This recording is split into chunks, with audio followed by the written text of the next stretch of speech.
Large intestine 18 is located on the side of your neck.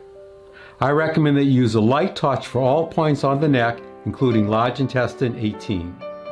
To locate large intestine 18, find the front of your voice box. That is the prominence in the middle of your neck. Right here.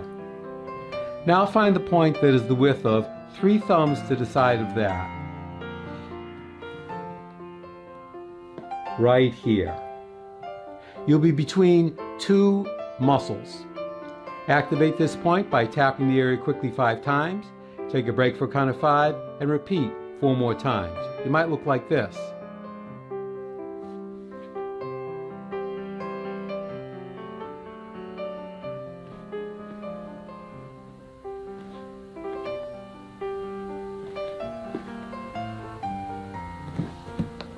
And here's another view.